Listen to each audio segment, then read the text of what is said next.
সংসদ নির্বাচন ও গণভোট উপলক্ষে ডিবেট ফর ডেমোক্রেসি আয়োজন করছে নির্বাচনী বিতর্ক প্রতিযোগিতা। এবারের নির্বাচন দুঃশাসনের বিরুদ্ধে জনগণের রায় জানিয়ে ডিবেট ফর ডেমোক্রেসির চেয়ারম্যান হাসান আহমেদ চৌধুরী কিরণ বলেছেন, বিশ্বাসযোগ্যতা তৈরি না করলে এবার শুধু মার্কা দেখে মানুষ ভোট দেবে না।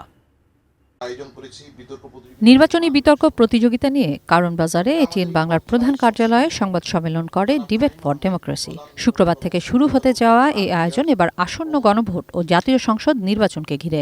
এই নির্বাচন আমাদের একটি ডিবেট ফর ডেমোক্রেসির বিতর্ক মত প্রকাশের স্বাধীনতার প্ল্যাটফর্ম জানান এটিএন বাংলার উপদেষ্টা তাশিক আহমেদ। কথা বলার যে স্পিচ ফ্রিডম, সেই জায়গাটাই কিন্তু এই প্ল্যাটফর্মটা আমি মনে করি যে খুবই যুক্তিযুক্ত একটি প্ল্যাটফর্ম এবং রাইট প্ল্যাটফর্ম। নির্বাচনকে ঘিরে জনসচেতনতা তৈরির উপর জোর দেন বাংলাদেশ ফেডারেল সাংবাদিক ইউনিয়নের মহাসচিব কাদের গনি চৌধুরী।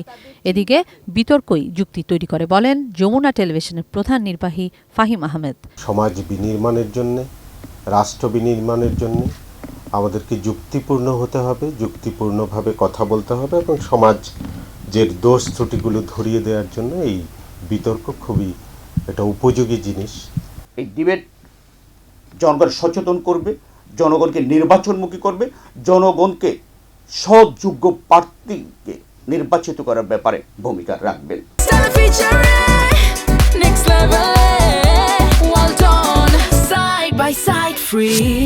নানা চড়াই উতরাই পেরিয়ে ডিবেট ফর ডেমোক্রেসি তার 2.5 দশক পার করেছে জানান debate for democracy chairman Hasan Ahmed Chowdhury Kiran. মাঝে মাঝে অনুষ্ঠানটি বন্ধ হয়ে যেত, মাঝে মাঝে চালু হতো। এবারের নির্বাচন দেশের ইতিহাসে সবচেয়ে কঠিন নির্বাচন বলেও মন্তব্য করেন তিনি।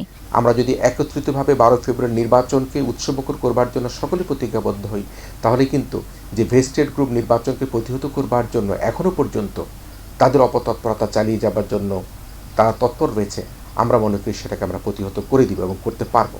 নির্বাচনী বিতর্কে অংশ নিচ্ছে 4 দল। পুরস্কার হিসেবে চ্যাম্পিয়ন দল পাবে নগদ 2 লক্ষ টাকা আর শ্রেষ্ঠ বিতর্কিক পাবেন 50,000 টাকা। আর আপনি বিজয় হয়ে যদি সরকার গঠন করেন, তাহলে আপনি আপনার পরবর্তী 5 বছরকে আবার রাষ্ট্র পরিচালনা করবেন, তারও কিন্তু ওয়াদা আপনি জনগণের সামনে করতে হবে। কিশোর জাহান, এটিএন নিউজ, ঢাকা। নির্বাচনী বিতর্ক প্রতিযোগিতার মাধ্যমে আমরা